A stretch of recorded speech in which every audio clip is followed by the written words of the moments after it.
सोचिए, एक तरफ देश के सबसे होनहार लोग हैं, डॉक्टर, बड़े बड़े अफसर, आईआईटी के छात्र जिन्होंने हर परीक्षा में टॉप किया है, बिल्कुल, हर मेडल जीता, हर डिग्री हासिल की।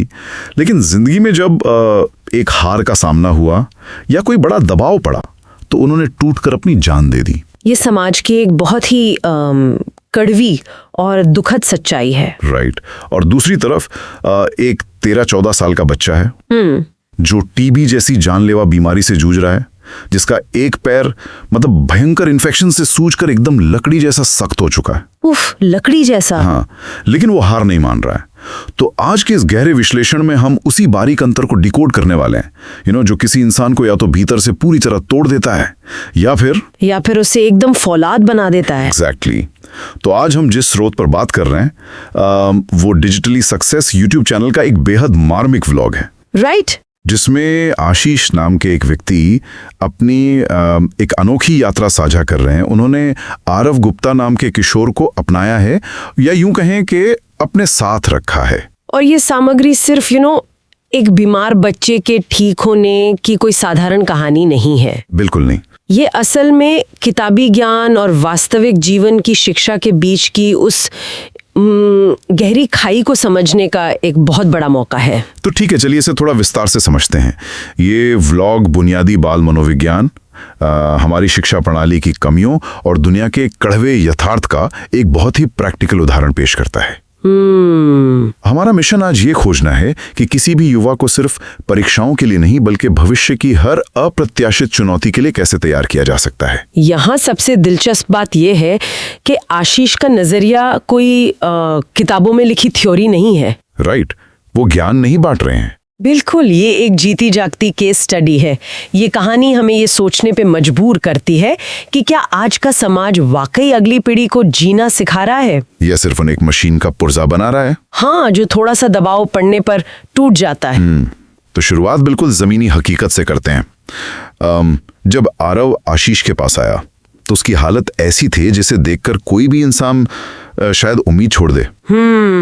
सिर्फ 4 महीने पहले की बात है। वो बच्चा टीबी से ग्रसित था। राइट। उसके एक पैर में इन्फेक्शन इस कदर फैल चुका था कि वो सूजकर एकदम लकड़ी जैसा हो गया था। मतलब ये कोई सामान्य शारीरिक कमजोरी नहीं थी। नहीं, ये तो शरीर का अपने अस्तित्व को बचाए रखने के लिए एक भयंकर संघर्ष था। बिल्कुल। मैं सोच रहा था कि किसी पुराने जर्जर हो चुके घर की नींव को दोबारा बनाने जैसा है।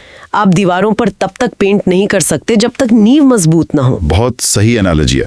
और केवल इन 4 महीनों में जो रिकवरी हुई है, वो बायोलॉजी के नजरिए से बहुत ही असाधारण है।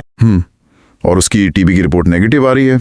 और उसका पैर काफी हद तक हील हो रहा है। हालांकि वो पूरी तरह से ठीक न होने की वजह से थोड़ा लड़खड़ाता जरूर है। पर अब वो लगभग 8 किलोमीटर तक पैदल चल लेता है। एग्जैक्टली। एक ऐसे बच्चे के लिए जिसका पैर लकड़ी बन चुका हो, 8 किलोमीटर चलना एक बहुत बड़ी मेडिकल विजय है। राइट। लेकिन शारीरिक रिकवरी तो चलिए विज्ञान का हिस्सा है।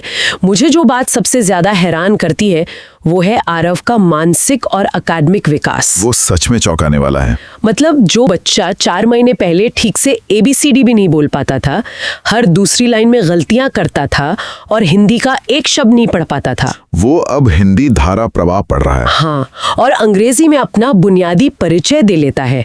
गणित में जोड़ना, घटाना, गुणा भाग सीख रहा है। उसने विज्ञान और अंग्रेजी के कुछ चैप्टर भी पढ़ लिए हैं। मतलब इतनी तेज गति से सीखना कैसे संभव है? पी जैसी बीमारी और भयंकर दर्द से जूझ रहा होता है तो उसका पूरा नर्वस सिस्टम सिर्फ सर्वाइवल पर फोकस करता है। मतलब सिर्फ जिंदा रहने पर। बिल्कुल। दिमाग के बाकी सारे फंक्शंस जैसे कुछ नया सीखना, याद रखना या तर्क करना, वो सब लगभग शट डाउन हो जाते हैं। उस समय आरव के दिमाग की पूरी ऊर्जा सिर्फ उस पैर के दर्द को बर्दाश्त करने में खर्च हो रही थी। एकदम सटीक। और जैसे ही उस शारीरिक पीड़ा को दूर किया गया, मतलब टीबी का इलाज हुआ, पैर का इन्फेक्शन कम हुआ, तो उस बच्चे की वो रुकी हुई मानसिक ऊर्जा अचानक से मुक्त हो गई। तो हम जो पढ़ाई में उसकी ये बुलेट ट्रेन जैसी रफ्तार देख रहे हैं, वो दरअसल उसी मुक्त हुई ऊर्जा का परिणाम है।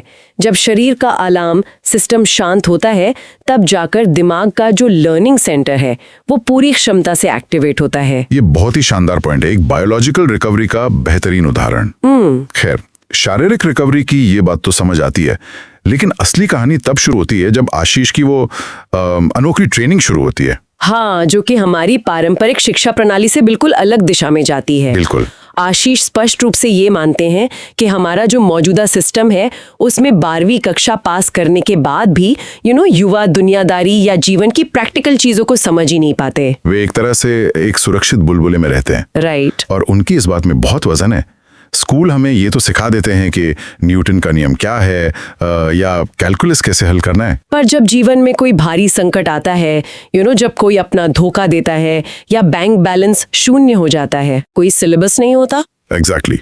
और यही कारण है कि आशीष ने आरव के लिए एक बहुत ही अलग रूटीन तय किया है। हाँ। पढ़ाई के अलावा वो आरव को घर का काम सिखा रहे हैं, साफ सफाई करना, अपनी सेहत का खुद ध्यान रखना, छोटी मोटी रिपेयरिंग करना, और यहाँ तक कि दीवार पर पुट्टी लगाना और पेंट करना भी। हाँ, उनका स्पष्ट मकसद है कि आरव को अपने दम पर खड़ा होने वाला और अपनी जिम्मेदारी खुद लेने वाला इंसान बनाना है। आशीष ने इसी संदर्भ में वो सबसे गहरी बात कही है जिसका जिक्र हमने शुरुआत में किया था, वो IIT और डॉक्टर्स वाली बात। हाँ, उन्होंने अपने जीवन में बड़े बड़े और सफल लोगों को आत्महत्या करते देखा है।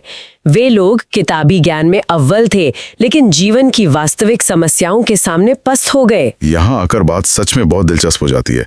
मतलब एक तरफ समाज ये कहता है कि बच्चों को उनका पूरा समय सिर्फ और सिर्फ किताबों में लगाना चाहिए ताकि वे एक सुरक्षित करियर बना सके। राइट। और दूसरी तरफ आशीष उस 13-14 साल के बच्चे को दीवार पर पुट्टी करना सिखा रहे हैं। कोई भी सवाल उठाएगा कि क्या ये उस बच्चे के एकेडमिक भविष्य के साथ एक तरह का समझौता नहीं है? मतलब पढ़ाई के वक्त ये सब शारीरिक मेहनत करवाना क्या उसका ध्यान भटकाना नहीं है? अगर हम इसे व्यापक संदर्भ में देखें, हाँ। तो ये पढ़ाई से भटकाना नहीं है, ये असल में जीवन की सर्वाइवल ट्रेनिंग है। Survival training? हाँ, इसे मनोवैज्ञानिक नजरिए से समझते हैं। जब कोई बच्चा सिर्फ पढ़ाई करता है और हमेशा अव्वल आता है, तो उसके अंदर एक परफेक्शनिस्ट माइंडसेट बन जाता है। मतलब उसे लगता है कि वो कभी फेल नहीं हो सकता। एग्जैक्टली। उसे कभी हारने की या कुछ ऐसा करने की आदत ही नहीं पड़ती जिसमें वो कमजोर हो। और जब वही इंसान बड़ा होकर किसी ऑफिस की राजनीति का शिकार होता है या अचानक नौकरी से निकाला जाता है, तो उसका वो परफेक्शनिस्ट ईगो उस हार को बर्दाश्त नहीं कर पाता। बिल्कुल, वो टूट जाता है। मानसिक मजबूती और ईगो का टूटना आपस में जुड़े हुए हैं। 100% जुड़े हुए हैं। जब एक बच्चा दीवार पर पुट्टी करना या कोई भी शारीरिक मेहनत वाला काम सीखता है, तो वो अचेतन रूप से ये सीख रहा होता है कि कोई भी काम छोटा नहीं होता। राइट। अगर कल को वो जीवन में बुरी तरह असफल होता है, उसकी बड़ी नौकरी चली जाती है, तो उसके अंदर एक गहरा आत्मविश्वास होगा कि मैं किसी भी परिस्थिति में अपना गुजारा कर लूंगा, मैं भूखा नहीं मरूंगा। हाँ, ये शिक्षा बच्चे को उस बौद्धिक अहंकार से मुक्त कर रही है जो अक्सर उच्च शिक्षा के साथ मुफ्त में आ जाता है। बहुत खूब। आशीष का उद्देश्य है कि आरव भले ही भविष्य में कम पैसे कमाए, लेकिन वो जीवन की हर अप्रत्याशित समस्या को झेलने में सक्षम होना चाहिए। बिल्कुल। ये नजरिया सच में इंसान को भीतर से मजबूत बनाता है। किताबी शिक्षा हमें सिर्फ पहाड़ की चोटी पर पहुंचना सिखाती है, लेकिन ये सर्वाइवल ट्रेनिंग ये सिखाती है कि अगर कभी पहाड़ से नीचे गिर जाएं, तो वापस पैरों पर कैसे खड़ा होना है। एग्जैक्टली। लेकिन एक 13-14 साल के किशोर से ये सब करवाना इतना आसान भी तो नहीं है। नहीं, बिल्कुल नहीं। उसके पास अपने 14 सालों का एक बीता हुआ कल है, कुछ पुराने अनुभव हैं, कुछ गहरे आघात होंगे। बिना उसके दिमाग को समझे ये सब एक तरफा थोपा नहीं जा सकता। और यहीं पर आशीष की बाल मनोविज्ञान की समझ सामने आती है। वे आरव को कोई कोरी स्लेट मानकर नहीं चल रहे हैं। वे जानते हैं कि किशोर वह बच्चे को कैसे संभालना है। उन्होंने कुछ बहुत ही स्पष्ट मनोवैज्ञानिक नियम बनाए हैं। जैसे वे हमेशा ध्यान रखते हैं कि आरव को कभी किसी तरह के भेदभाव या पार्शियलिटी का एहसास ना हो। घर में एक निष्पक्ष और साफ नियत वाला माहौल देना उनका पहला कदम है। और इसी निष्पक्ष माहौल के बीच उन्होंने एक ऐसा नियम रखा है जो मुझे बहुत ही विरोधाभासी लगा। अच्छा, कौन सा? मतलब उन्होंने आरव को साफ शब्दों में एक अल्टीमेटम दिया है कि तुम ऐसा कोई भी काम मत करना जिससे मुझे प्रॉब्लम आए, क्योंकि प्रॉब्लम तो मैं डील कर लूंगा, लेकिन मेरा विश्वास तुम्हारे ऊपर से खत्म हो जाएगा। हो, ये एक महत्वपूर्ण सवाल खड़ा करता है। राइट। मतलब मुझे ये तरीका काफी सख्त लगा। अक्सर पारंपरिक पेरेंटिंग में माना जाता है कि बच्चों पर सख्ती करनी चाहिए, उन्हें सजा का डर दिखाना चाहिए। हाँ, मारपीट या डांट डपट। लेकिन आशीष ने सजा का नहीं बल्कि विश्वास खोने का डर सामने रखा है। पर सोचिए ना, एक तरफ आशीष उस बच्चे के इलाज, उसकी पढ़ाई और उसके जीवन को संवारने में अपना पूरा समय और अथाह प्यार उड़ेल रहे हैं। बिल्कुल। और दूसरी तरफ एक छोटी सी गलती पर विश्वास खत्म होने की बात कह रहे हैं। क्या ये एक टीनेजर के कंधों पर बहुत ज्यादा मनोवैज्ञानिक बोझ डालना नहीं है? ये सुनने में सख्त लग सकता है, लेकिन टीनेज साइकोलॉजी के हिसाब से ये एक मास्टर स्ट्रोक है। मास्टर स्ट्रोक कैसे? देखिए, किशोरावस्था एक ऐसा समय होता है जब बच्चे के दिमाग का प्रीफ्रंटल कॉर्टेक्स तेजी से विकसित हो रहा होता है। मतलब वो फैसला लेने वाला हिस्सा। हाँ। वो अपनी स्वतंत्रता और अपनी पहचान की तलाश कर रहा होता है। अगर कोई अभिभावक उसे सजा का डर दिखाता है, जैसे तुमने ये किया तो मैं तुम्हें मारूंगा या घर से निकाल दूंगा, तो वो और ज्यादा रेबेलियस हो जाता है। एग्जैक्टली। किशोर का दिमाग इसे एक चुनौती मानता है, वो बगावत करता है और अक्सर छुपकर वही गलत काम करता है। मतलब शारीरिक सजा या डांट का डर बच्चों को असल में विद्रोही बना देता है। बिल्कुल। लेकिन जब आशीष ये कहते हैं कि मेरा विश्वास टूट जाएगा, तो वे असल में उस बच्चे को एक परिपक्व इंसान की तरह सम्मान दे रहे हैं। ओह, आई सी। वे उसे ये बता रहे हैं कि मैं तुम्हें अपने बराबर मानता हूँ और हमारा रिश्ता भरोसे पर टिका है। राइट। एक किशोर सजा से उतना नहीं डरता, जितना वो उस सम्मान और उस भरोसे को खोने से डरता है जो उसे जीवन में शायद पहली बार मिल रहा है। ये बहुत ही डीप है। ये तरीका उसे डरा नहीं रहा है, बल्कि उसे अपने फैसलों की जिम्मेदारी लेना सिखा रहा है। बिल्कुल सही कहा। शायद इसी वजह से आशीष पैसों की अहमियत से कहीं ज्यादा मानवीय मूल्यों यानी ह्यूमन वैल्यूज पर जोर दे रहे हैं। हाँ, वो उसे बड़ों की इज्जत करना, दोस्तों को समझना और माता पिता का सम्मान करना सिखा रहे हैं। और साथ ही ये भी कि कोई उसे बेवकूफ ना बना दे कि इसकी भी पूरी ट्रेनिंग चल रही है। हाँ। व्लॉग में उनका एक कथन बहुत ही शक्तिशाली था। उन्होंने कहा था, अगर घर का बच्चा अच्छा बन गया तो दुनिया की सारी संपत्ति अर्जित कर ली, और बच्चा बिगड़ गया तो इंसान रोते हुए मरेगा। ये पंक्ति उस पूरे प्रयास का सार है। मतलब पैसा कमाना फिर भी एक बार को आसान हो सकता है। हाँ। लेकिन एक ऐसा इंसान गढ़ना जो रिश्तों की कद्र करे, जो भरोसेमंद हो और जो इंसानियत को समझे, वो दुनिया का सबसे मुश्किल काम है। पर यहाँ एक कैच है। क्या? ये आदर्शवादी दुनिया सिर्फ घर की चारदीवारी तक ही सुरक्षित है। आशीष खुद इस बात को बहुत अच्छी तरह जानते हैं कि घर के बाहर की दुनिया बहुत ही निर्मम है। ये सच है। और यहीं से हम आशीष की कहानी के उस हिस्से में प्रवेश करते हैं जो इंसान की असल फितरत को बेनकाब करता है। आशीष का दुनिया को देखने का जो नजरिया है वो बहुत ही यथार्थवादी और कुछ हद तक कड़वा भी है। उन्होंने अपने लंबे अनुभव से सीखा है कि बाहर की दुनिया बेहद स्वार्थी है। राइट। और इसका एक बहुत ही सुंदर लेकिन विचारणीय उदाहरण व्लॉग के आखिरी हिस्से में मिलता है। असद भाई वाला किस्सा। हाँ, आशीष अपने एक 15 साल पुराने सहकर्मी असद भाई के साथ समय बिता रहे हैं। असद भाई सुबह से काम पर निकले हैं, घर नहीं गए हैं, लेकिन फिर भी आशीष से मिलने आते हैं।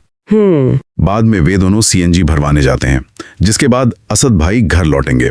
इस पूरी मुलाकात के दौरान आशीष दुनिया के स्वार्थीपन पर बात करते हैं और उनका स्पष्ट मानना है कि दुनिया लोगों को उनके टैलेंट, उनके ज्ञान या उनकी अच्छाई से नहीं तौलती। बिल्कुल नहीं। वो सिर्फ उनके पैसों से तौलती है।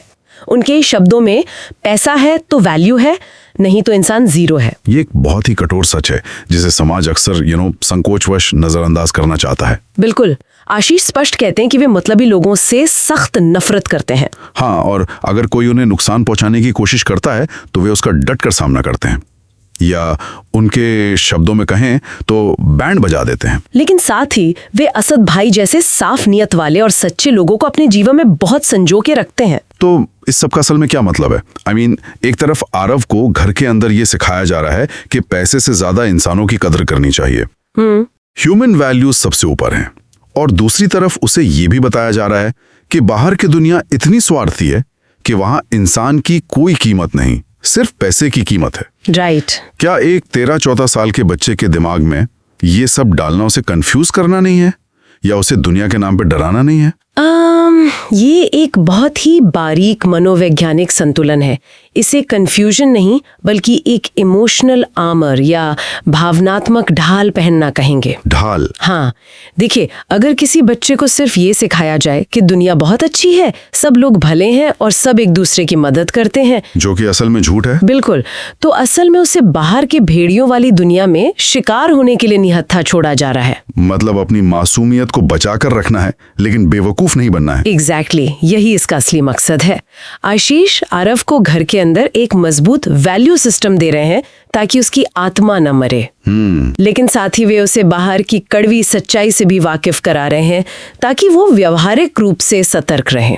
और असद भाई का किरदार यहाँ एक बहुत ही जरूरी प्रतीक बन जाता है। बिल्कुल। वो आरव को ये दिखाता है कि इस पूरी मतलबी दुनिया में भी सच्चे, निस्वार्थ और 15 साल पुराने रिश्ते कायम रखे जा सकते हैं, बशर्ते इंसान सही लोगों की पहचान करना सीख जाए। राइट। ये बच्चे के लिए कोई थ्योरी का लेक्चर नहीं है, बल्कि एक जीता जागता उदाहरण है। ये सचमुच एक अद्भुत संतुलन है। बिल्कुल। अगर हम इस पूरे विश्लेषण को समेटें तो ये बात पूरी तरह साफ हो जाती है कि ये कहानी सिर्फ एक बच्चे को गोद लेने या उसे बेसिक शिक्षा देने तक सीमित नहीं है। नहीं, ये उससे कहीं बड़ी बात है। ये एक व्यक्ति द्वारा एक ऐसे किशोर को जिसने जीवन में सिर्फ आघात देखे हैं, एक पूरा नया ऑपरेटिंग सिस्टम देने की कहानी है। ये शरीर को गंभीर बीमारी से बाहर निकालने से शुरू होता है, फिर उस बच्चे के ईगो को तोड़कर उसे दीवार पर पुट्टी करना सिखाता है, उसे भरोसे की असली अहमियत समझाता है। हाँ, और अंततः उसे दुनिया के स्वार्थीपन का बिना डरे सामना करने के लिए तैयार करता है। और ये कहानी इस बात का सबसे बड़ा प्रमाण है कि सच्ची शिक्षा किसी क्लासरूम के ब्लैक बोर्ड या महंगी किताबों तक सीमित नहीं है। बिल्कुल सही। सच्ची शिक्षा वो है जो विपरीत परिस्थितियों में, जब सब कुछ आपके खिलाफ हो, तब भी आपका मानसिक संतुलन बनाए रखे। ये वो क्षमता है जो एक इंसान को सिर्फ एक कर्मचारी नहीं बल्कि एक स्वतंत्र और आत्मविश्वासी व्यक्ति बनाती है। राइट। आज की इस चर्चा ने निश्चित रूप से बहुत से स्थापित नियमों पर सवाल खड़े किए हैं। बिल्कुल किए हैं। यह हर उस इंसान को सोचने पर मजबूर करता है जो मानता है कि शिक्षा का मतलब सिर्फ एक अच्छी डिग्री या नौकरी पाना है। और इसी के साथ एक ऐसा विचार उठता है जिस पर गहराई से मंथन करने की आवश्यकता है। वो क्या? आज के इस दौर में जब चारों ओर सिर्फ 99% नंबर लाने, टॉप रैंक हासिल करने और बड़ी बड़ी डिग्रियों की अंधी दौड़ लगी हुई है, जो कि हर जगह दिखती है। हाँ, तो क्या यह आधुनिक शिक्षा प्रणाली अगली पीढ़ी को जिंदगी की असली, अचानक आने वाली और अप्रत्याशित चुनौतियों के सामने पूरी तरह निहत्था और कमजोर तो नहीं छोड़ रही है? ये बहुत ही गंभीर सवाल है। क्या शिक्षा का असली और अंतिम पैमाना ये नहीं होना चाहिए कि एक इंसान पूरी तरह टूट जाने के बाद भी खुद को दोबारा कैसे खड़ा करता है? बिल्कुल, यही सबसे बड़ा टेस्ट है। और इसी गहरे विचार के साथ हम आज की इस यथार्थवादी चर्चा को यहीं विराम देते हैं।